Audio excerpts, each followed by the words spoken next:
Hey everyone, Corey Poirier here, and welcome to season 2 of the Enlightened Passenger Show.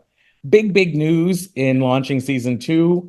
If you're watching the video, you can see this. If not, I'll tell you verbally. The new Enlightened Passenger book is actually available now for ordering.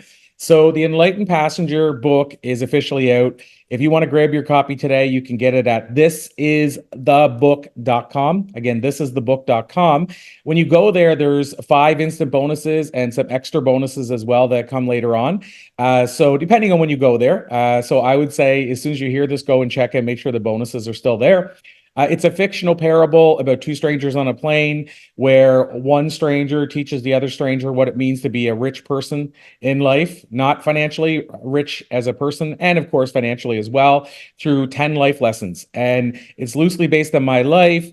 It's based on the 7,500 interviews I've done with the world's top thought leaders. So if you want to know the secrets, the timeless secrets I've learned from those thought leaders, grab your copy today. Again, The Enlightened Passenger. It's available where books are sold, but if you want to get the bonuses while they're available, this is thebook.com. Grab your copy today. And now, a new episode of The Enlightened Passenger.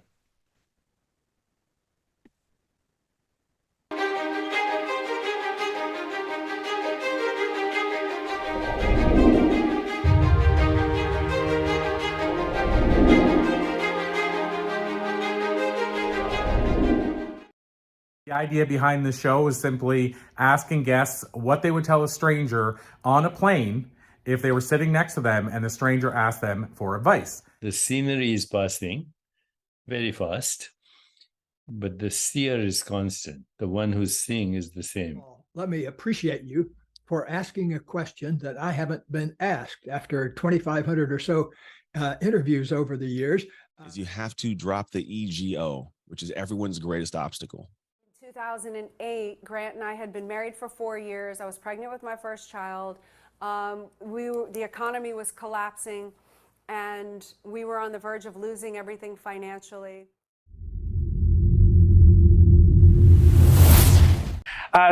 We've already been having, I've been regaled with all these great stories, and we've having a great conversation about some of the history of Cheech and Chong. And the history of the troubadour, because that's where we're at right now.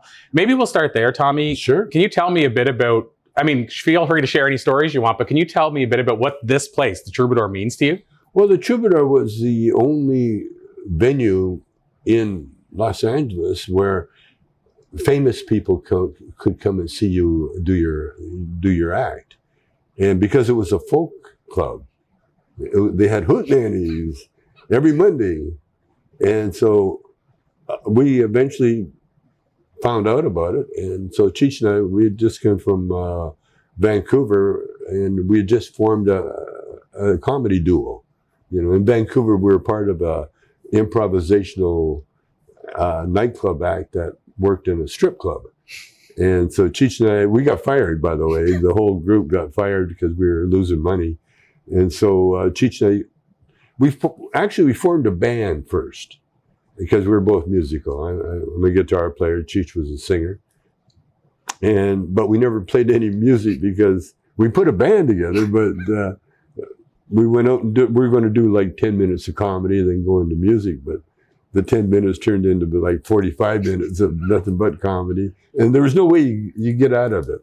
So we never played anything, and so then I saw that Cheech and I, we had the goods. And I'd been in LA before, so I knew there was a lot of clubs where you could, perfect your act. And so we played in Vancouver, one other nightclub. And by the way, every place we played, we'd pick up a bit for our records. And we were in Vancouver playing our farewell. It was actually, let's see if this duo thing works. And so we played this one folk club. And, but before we played there, when we went down there to book the gig, we walked in, and because I'm a club owner in Vancouver, we got in free, and T-Bone Walker was headlining. Only trouble is, we stayed to see the show. Only trouble is T-Bone was so drunk they had to literally carry him to the stage, sit him in a chair, and then put the guitar on his lap. And then he started singing right away and playing. Only trouble is the guitar was out of tune because of the flight. And so you heard the horrible sound of an on-tune guitar with a guy that was mumbling, couldn't remember the lyrics. But when he finished, he got a huge ovation. All the folkies. That's why I love folk clubs, you know, because they go there, oh, he's black, I guess he can sing. You know? and so we got that bit. And Cheech and I, you know, we've been looking all our lives, you know.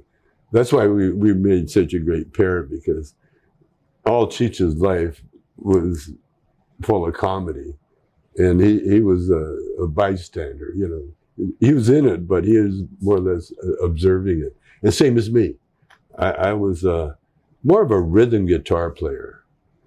And I never really was a band leader because I was never that good of a musician. But I had organizational skills, you know. I could make sure the drummer showed up at the gig, and we'd get there on time, and then we'd learn songs, you know, we'd play it was all cover songs. So I was a backup guitar player, and so when Cheech and I we tried to do our music, our comedy was way, way, way stronger. The music was good, but not as strong as the comedy. And so we just ended up being comedians that could play. And just out of habit, wherever we gigged, I'd make sure where I could, there would be a guitar amp. And I started bringing my guitar everywhere, especially here in LA when we played at PJ's.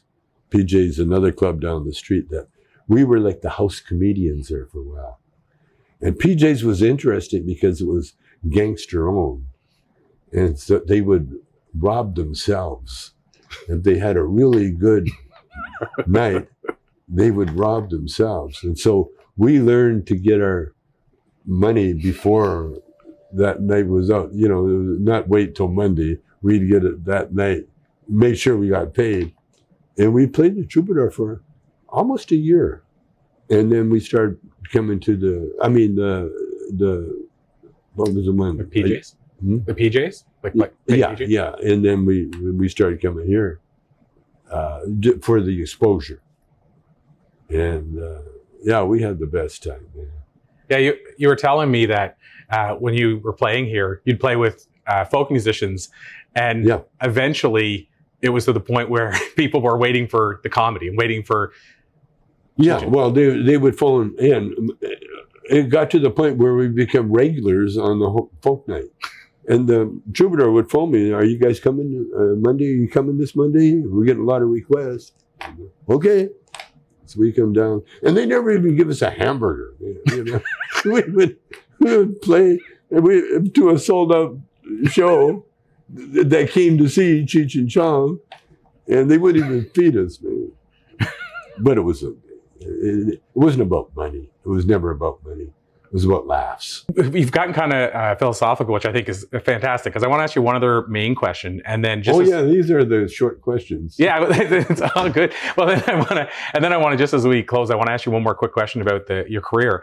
But the other question I wanted to ask you, which is similar to the time machine one, I call it the passenger question. So if you're on a plane sitting next to somebody, they ask you for life advice, what you think you might tell them. You gave us so much advice, so maybe that's already there. But if it's a stranger and they said, "Hey, what life advice do you got for me?" Well, I've been on that situation. You know, I've been, you know, many, many, many, many times. And I've met some sweet, sweet people. Sweet people. And remember their names too, you know. Especially during the Vietnam War, I met a few people, you know, they're on the way there, coming back from it, you know. My advice to everybody is enjoy the ride. Because we're moving through space now at 1,035 miles an hour. Whipping through space. And at the same time, we're turning. In fact, time is calculated by how many times we go around the sun. And the sun's moving too. So we're always moving. And that's why when migration, it's normal. And that's when you get older. You know, my watch tells me, time to stand, time to move. So we're always moving. Mhm. And so if you can, keep moving. And if you can, enjoy who you are. And the reason you have to do that is that you're who you are forever. Forever. And so when you come to grips with that, you can accept everything. And I think that's why I was given a lot of poverty, alone time. You know, being incarcerated wasn't my first time. I was incarcerated when I was 3 years old, first in the hospital. And I had a spot on my lip. My mother had TB, so she was taken to a sanitarium. My dad had just came back from the Second World War. And so they put me in the hospital, and then they put my brother and sister in a Salvation Army home. And so when I got out of the hospital, I was taken from the hospital right to the home. And so my earliest memories is being incarcerated. You know?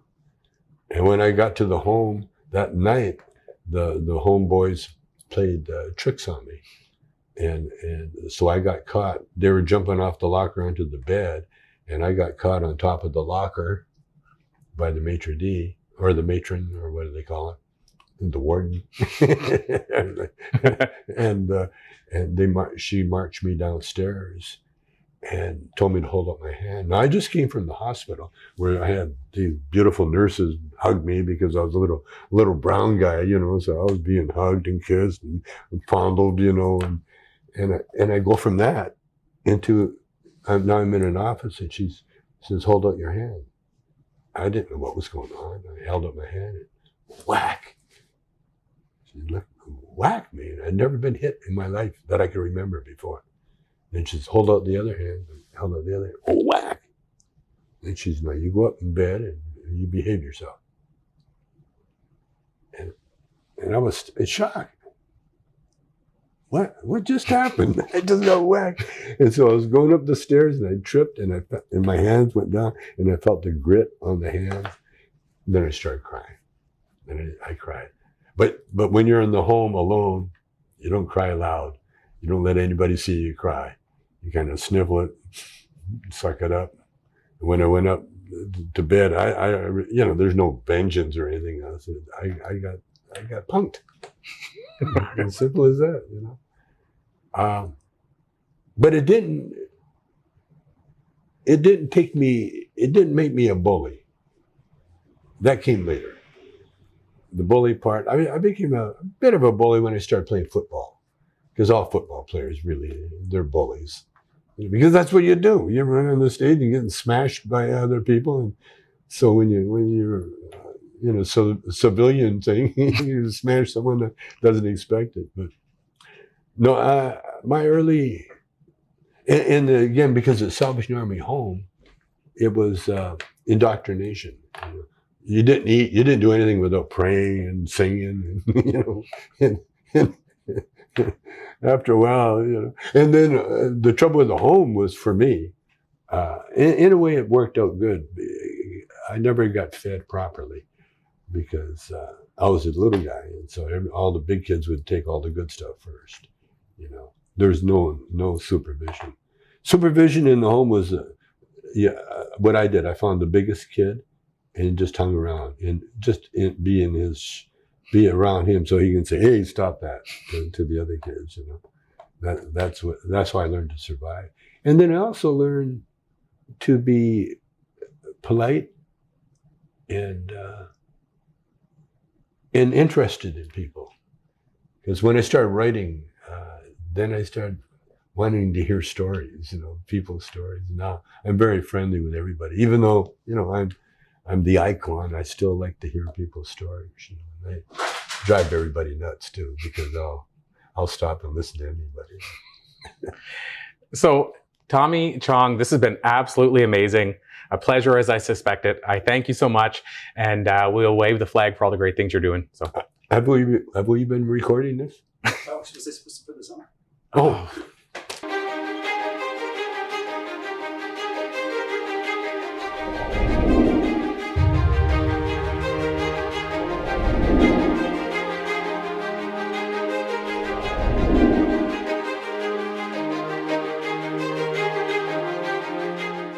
Well, there you have it. Another new episode of The Enlightened Passenger. I hope you have found this episode very enlightening.